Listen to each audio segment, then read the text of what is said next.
अहम गुरुर्ब्रह्मा गुरुर्विष्णु गुरुर्देवो महेश्वरा गुरु साक्षात् परब्रह्म तस्मै श्री गुरुवे नमः। ओम नमः बंसी विभूषितकरा नवनीलदाभात् पीताम्बरा दरुणबिम्बफलाधरोषात् पूर्णेन्दु सुन्दरमुखा दर्वेन्द्रनेत्रात् कृष्णात् परं किमपि तत्त्वमहं न जाने।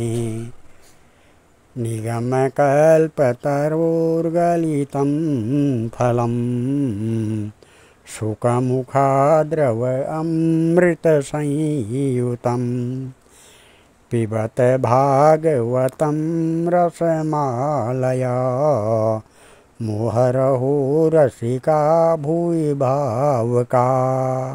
आदौ देवकी देवगर्भजननं गोपीगिरिवर्धनं मायापूतन जीवतापहरणं गोवर्धनोद्धारणं कंसच्छेदनकौरवादिहननं कुन्तीसुतापालनम् एतत् श्रीमद्भागवतं पुराणकथितं श्रीकृष्णलीलामृतं। गुरु श्री कृष्ण भगवान के चरण कमलों में नतमस्तक होकर के गुरु श्री सुखदेव जी महाराज और व्यास जी, गुरु श्री व्यास जी और उनके पुत्र सुखदेव जी महाराज के चरण कमलों में नतमस्तक होकर के और भक्त राजा परीक्षित के चरण कमलों में नतमस्तक होकर के हम ये श्रीमद् भागवत महापुराण द्वितीय स्कंद का द्वितीय अध्याय शुरू करने जा रहे हैं, जो कल आपने सुखदेव जी द्वारा ध्यान विधि और भगवान की विराट स्वरूप का वर्णन कैसे किया उन्होंने वो सुना, वो पढ़ा मैंने। आज दूसरे अध्याय में भगवान के स्थूल और सूक्ष्म रूपों की धारणा तथा क्रमोमुक्ति और सद्योमुक्ति का वर्णन दिया गया है, जो इस प्रकार है। ओम नमः। अथ द्वितीयोऽध्याय। श्री शुक उवाच एवं पुरा धारणया आत्मा योनि हिर्नष्टं स्मृतिं प्रत्यवरुध्यतुष्टात् तथा ससर्जेदं मोघदृष्टिं दृष्टिर्यथाप्ययायात् प्राग व्यवसाद बुद्धि शब्दस हि ब्राह्मण एव पंथा यन्नामभिर्ध्याति धीरपार्थे परिभ्रमस्तत्र न विन्दते अर्थान् मायामयीम वासनया शयान। अथ कबीर्नामसु यावदर्थं स्यात् प्रमतो व्यवसाय बुद्धि सिद्धेन्यर्थार्थे नयतेत तत्र परिश्रमं तत्र समीक्षमाणाम्। सत्यं छितोकी कशिपो प्रयासेर्बाहो स्वसिद्ध्ये ह्युपबर्हणे किम् सत्यंजलो किं पुरुधान्य न पात्र्यादिवत्कलादो सति कीदुकूले क्षीराणि किं पथि न सन्ति दिशन्ति भिक्षा नेवान्द्रिपा परवृता सरतोऽप्यशुष्यन् रुद्धा गुह्या किमजितोऽप्ति नोपसन्नान् कस्मात् भजन्ति कवयो दनदुर्मदानाम्। एवं स्वचिते स्वत एव सिद्ध आत्मा प्रियर्थो भगवान् अनन्ता तन्निवृतो नियतार्थो भजेता संसार हेतु परमस्य यत्र कस्त्वं त्वनादृत्य परानुचिन्ता मृते परासो न सतिं न युज्यात् पश्यञ्जनं पतितवैतरण्या स्वकर्मजनान् परितापजुष्णाम्।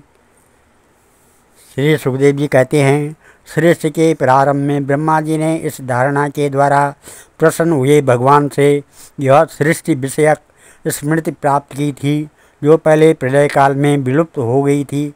इससे उनकी दृष्टि अमोघ और बुद्धि निश्चयात्मिका हो गई। तब उन्होंने इस जगत को वैसे ही रचा जैसे कि यह प्रलय के पहले था। वेदों की वर्णन शैली ही इस प्रकार है कि लोगों की बुद्धि स्वर्ग आदि निरर्थक नामों के फेर में फंस जाती है। जीव वहाँ सुख की वासना से स्वप्न सा देखता हुआ भटकने लगता है, किंतु उन मायामय लोकों में कहीं भी उसे सच्चे सुख की प्राप्ति नहीं होती है। इसलिए विद्वान पुरुष को चाहिए कि वह विविध नाम वाले पदार्थों से उतना ही व्यवहार करे जितना प्रयोजनीय हो। अपनी बुद्धि को उनके निस्तारता के निश्चय से परिपूर्ण रखे और एक क्षण के लिए भी असावधान न हो। यदि संसार के पदार्थ प्रारब्धवश बिना परिश्रम के यूं ही मिल जाएं, तब उनके उपार्जन का परिश्रम व्यर्थ समझकर उनके लिए कोई प्रयत्न न करें। जब जमीन पर सोने से काम चल सकता है तो पलंग के लिए प्रयत्न करने से क्या प्रयोजन। जब बुझाएं अपने आप को भगवान की कृपा से स्वयं ही मिली हुई है, तब तकियों की क्या आवश्यकता। तब अंजलि से काम चल सकता है, तब बहुत से बर्तन क्यों बटोरे। वृक्ष की छाल पहनकर या वस्त्रहीन रहकर भी यदि जीवन धारण किया जा सकता है तो वस्त्रों की क्या आवश्यकता है। पहनने को क्या रास्तों में चिथड़े नहीं हैं। भूख लगने पर दोषों के लिए ही शरीर धारण करने वाले वृक्ष क्या फल फूल की भिक्षा नहीं देते। जल चाहने वालों के लिए नदियाँ क्या बिल्कुल सूख गई है। रहने के लिए क्या पहाड़ों की गुफाएं बंद कर दी गई है। अरे भाई, सब न सही, ये क्या भगवान भी अपने शरणागतों की रक्षा नहीं करते। ऐसी स्थिति में बुद्धिमान लोग भी धन के नशे में चूर घमंडी धनियों की चापलूसी क्यों करते हैं।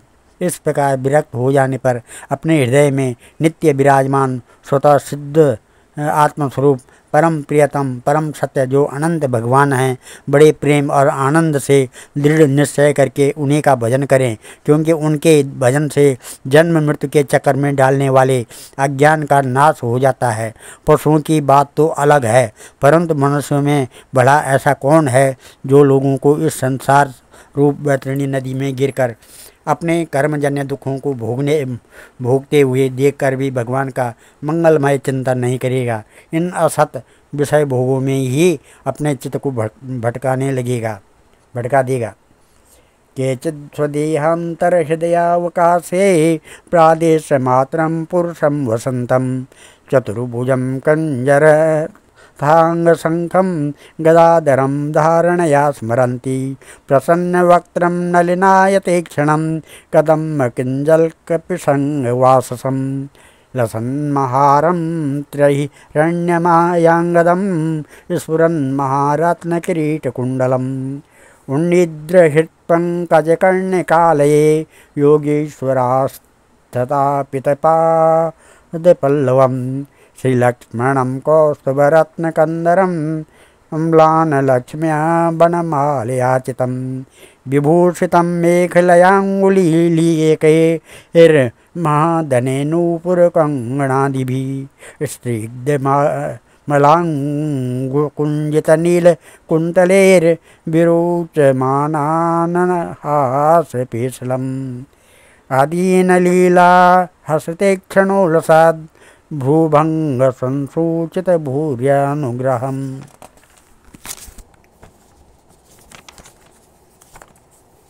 ईक्षते चिन्तमयेमीश्वरं यन्मनोधारणाय वातिष्ठित।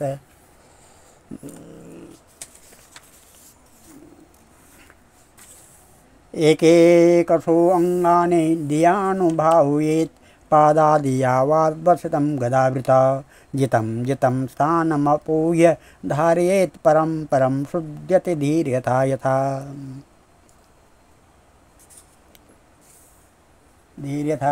यावञ्जायेत परावरेऽस्मिन् विश्वेश्वरे द्रष्टरि योगा तावास्तवीय पुरुषस्य रूपं क्रियावसाने प्रयतः स्मरेत।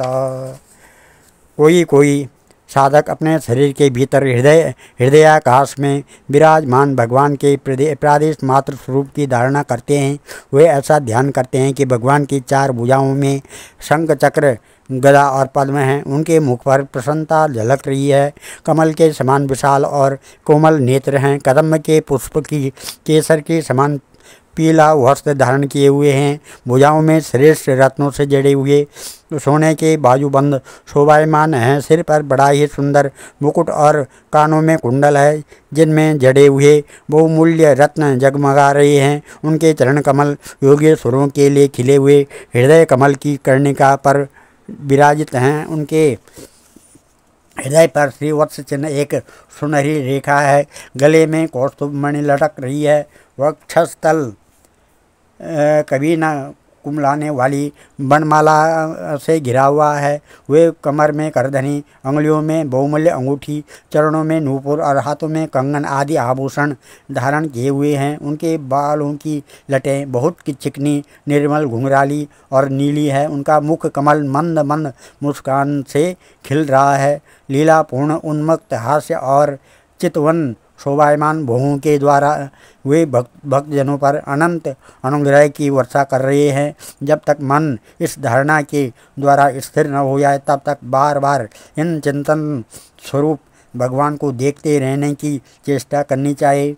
भगवान के चरण कमलों से लेकर उनके मुस्कान युक्त मुख कमल पर्यंत समस्त अंगों की एक एक करके बुद्धि के द्वारा धारणा करनी चाहिए। जैसे जैसे बुद्धि शुद्ध होती जाएगी, वैसे वैसे चित्त स्थिर होता जाएगा।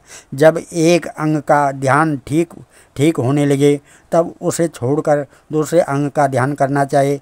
वे विश्वेश्वर भगवान दृश्य नहीं दृष्टा हैं। सगुण निर्गुण सब कुछ इन्हीं का स्वरूप है। जब तक इनमें अनन्य प्रेममय भक्ति योग न हो जाए, तब तक साधक को नित्य नैमित्तिक कर्मों के बाद एकाग्रता से भगवान के उपयुक्त स्थूल रूप का ही चिंतन करना चाहिए।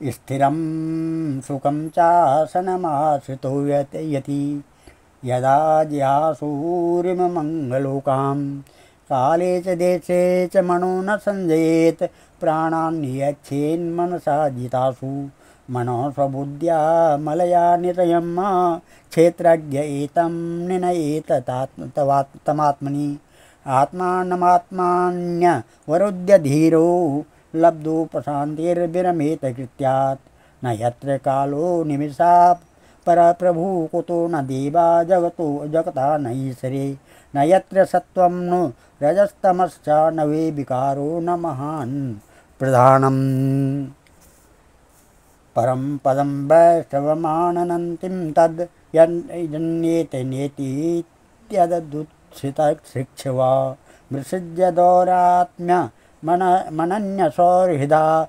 हृदोपव्यादः पदं पदे पदे ओम नमः। परीक्षित, जब योगी पुरुष इस मनुष्य लोक को छोड़ना चाहे, तब देश और काल में मन को न लगाए। सुखपूर्वक स्थिर आसन से बैठकर प्राणों को जीतकर मन से इंद्रियों का संयम करे। तदंतर अपनी निर्मल बुद्धि से मन को नियमित करके मन के साथ बुद्धि को क्षेत्रज्ञ में और क्षेत्रज्ञ को अंतरात्मा में लीन कर दे। फिर अंतरात्मा को परमात्मा में लीन करके धीर पुरुष उस परम शांतिमय अवस्था में स्थित हो जाए।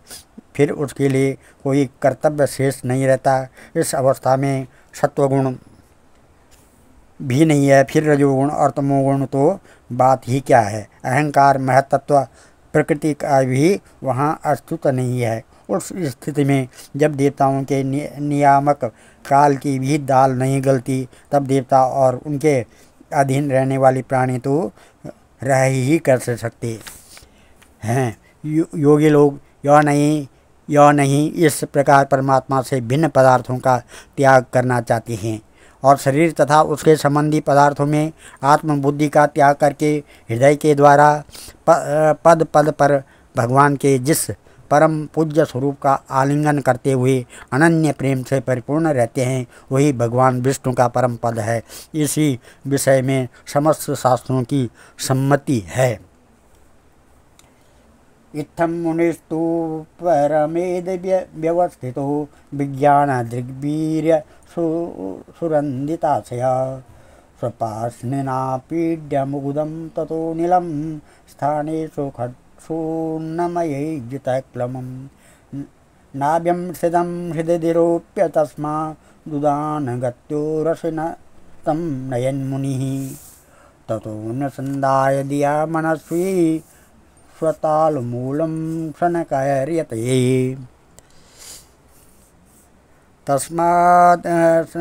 तस्माद् भ्रूरन्तरमुनेता निरुद्धसत्ता यतनोऽनपेक्षा स्थित्वा मुहूर्तार्धमकुण्ठदृष्टि निर्भिन्नमूर्धन् विसृजेत परम गतः। ज्ञान दृश्य के बल से जिसके चित्त की वासना नष्ट हो गई, उस ब्रह्मनिष्ठ योगी को इस प्रकार अपने शरीर का त्याग करना चाहिए। पहले एड़ी से अपने गुदा को दबाकर स्थिर हो जाए और तब बिना घबराहट के प्राणवायु को खड़ चक्र भेदन की रीत से ऊपर ले जाए। मनस्वी योगी को चाहिए कि नाभि चक्र मणिपुर में स्थित वायु को हृदय चक्र अनाहत में, वहाँ से उदान वायु के द्वारा वक्षस्थल के ऊपर विशुद्ध चक्र में, फिर उस वायु को धीरे धीरे तालु मूल में विशुद्ध चक्र में अग्रभाग में चढ़ा दे और तदनंतर 2 आँख, 2 कान, 2 नासा छिद्र और मुख, इन 7 छिद्रों को रोककर उस ताल मूल में स्थित वायु को भुवों के बीच अज्ञान चक्र में ले जाए।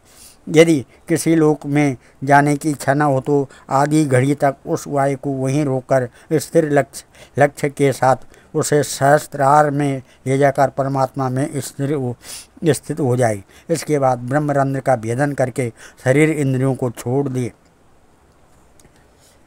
यदि प्रयासन् नृपपारमेष्टं वैहायसानामुतयद्विहारम् अष्टाधिपत्यं गुणसन्निवाये सहैव गच्छेन् मनसेन्द्रियेश्च योगेश्वराणां गतिमाहुरन्तः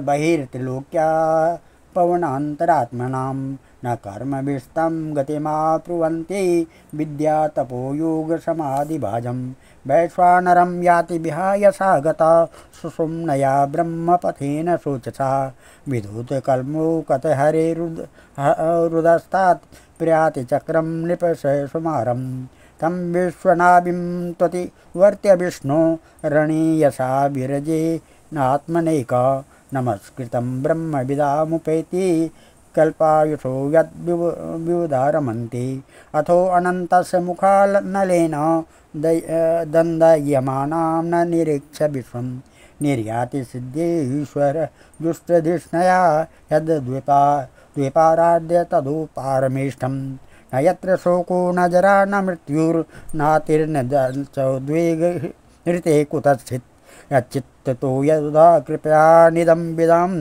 दुरन्त दुःख प्रवानुदर्शनात् ततो विशेषं प्रतिपद्य निर्भय स्तेनात्मनापोनलमूर्तिरत्वरन् ज्योतिर्मयो वायुमुपेत्य काले वायात्मनाखं बृहात्मलिङ्गं घ्राणेन गन्धं रसनेन वैरसं रूपं तु दृष्ट्या श्रवणं त्वयि चैव श्रोतेन चोपेत्य नमो गुणत्वं प्राणेन चाकुतिमुपैति योगी स भूतसूक्ष्मेन्द्रिय सन्निकर्षं मनोमयं देवमयं विकार्यं संसाध्यगत्या साति तेन याति विज्ञाननत्वं गुणसन्निरोधम् तेनात्मनात्मनमुपेति शान्तम् आनन्दमानन्दमयोऽवसाने एवं गतिं भागवतीं गतो यः स वै पुनर्नेह विसञ्जतङ्गः। परीक्षित, यदि योगी को की इच्छा हो कि मैं ब्रह्मलोक में जाऊं, 8 सिद्धियां प्राप्त करके आकाशचारी सिद्धों के साथ विहार करूं अथवा त्रिगुणमय ब्रह्मांड के किसी भी प्रदेश में विचरण करूं, तो उसे मन और इंद्रियों को साथ ही लेकर शरीर से निकलना चाहिए। योगियों का शरीर वायु की भांति सूक्ष्म होता है। उपासना, तपस्या, योग और ज्ञान का सेवन करने वाले योगियों का त्रिलोकी के बाहर और भीतर सर्वत्र स्वच्छंद रूप से विचरण करने का अधिकार होता है। केवल कर्मों के द्वारा इस प्रकार बेरोक टोक विचरना नहीं हो सकता है। परीक्षित, योगी ज्योतिर्मय मार्ग सुषुम्ना के द्वारा जब ब्रह्मलोक के लिए प्रस्थान करता है तब पहले वह आकाश मार्ग से अग्निलोक में जाता है। वहाँ उसके बचे खुचे मल भी जल जाते हैं। इसके बाद वह वहाँ से ऊपर भगवान श्री हरि के शिशुमार नामक ज्योतिर्मय चक्र पर पहुँचता है।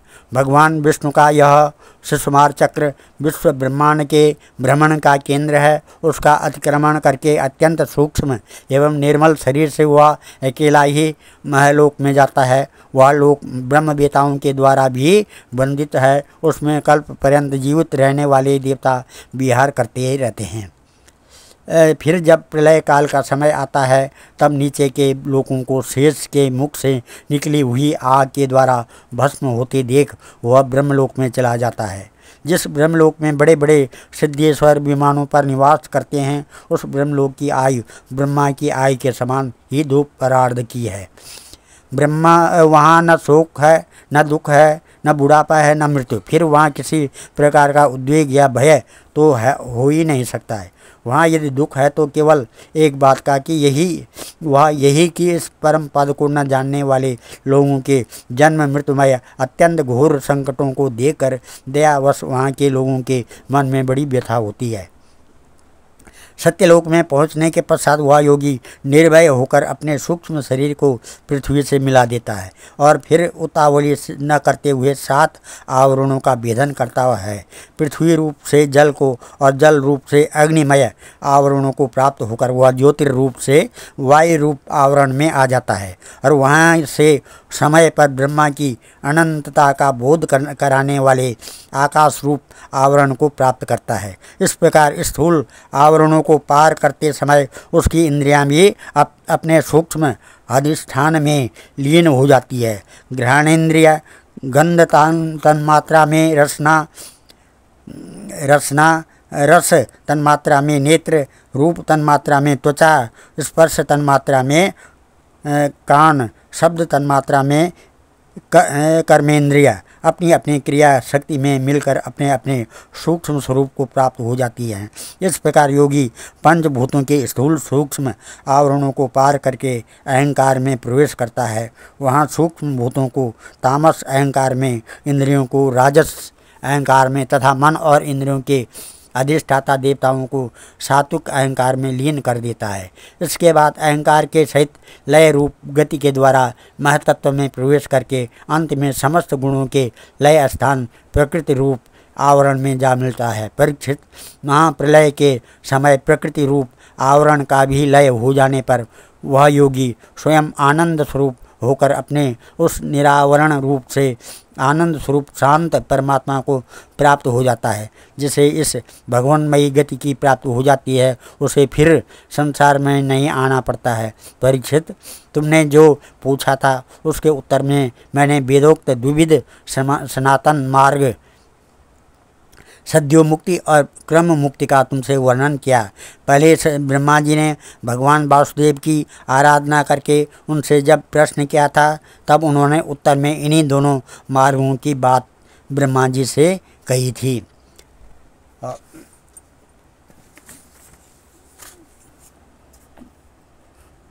एते स्थिति ते निपवेदगीते त्वया विपृष्टे सनातने च एवे पुरा ब्राह्मण आह पृष्ठम आराधितो भगवान वासुदेवा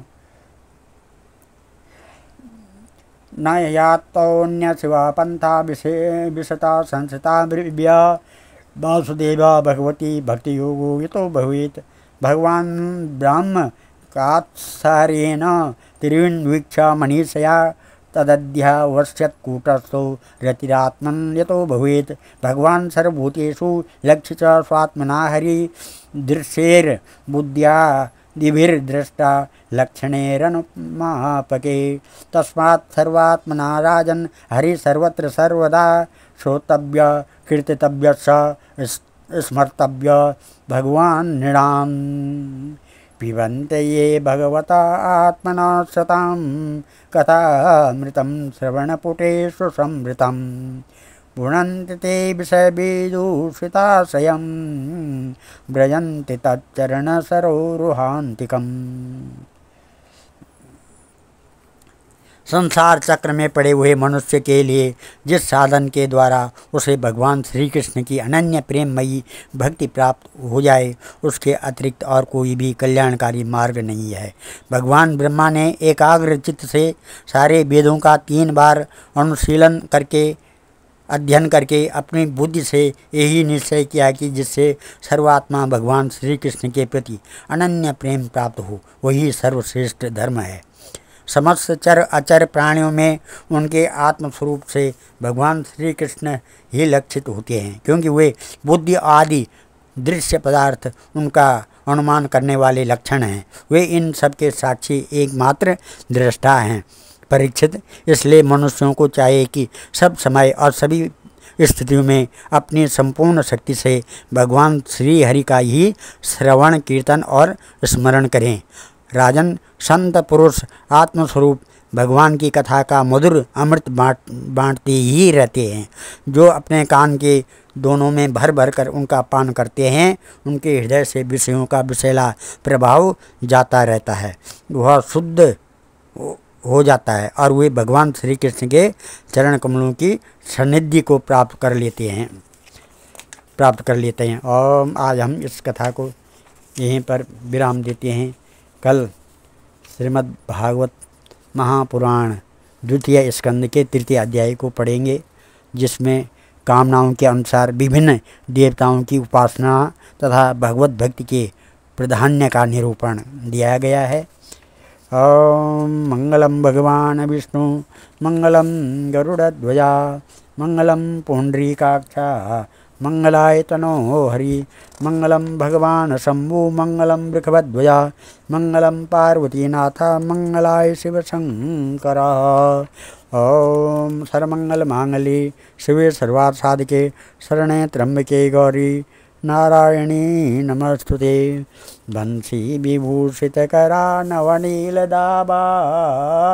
पीताम्बराधरुणबिम्बफलादृष्टात् पूर्णेन्दुसुन्दरमुखा धर्मेन्द्रनेत्रात् कृष्णात् परं किमपि तत्त्वमहं न जाने।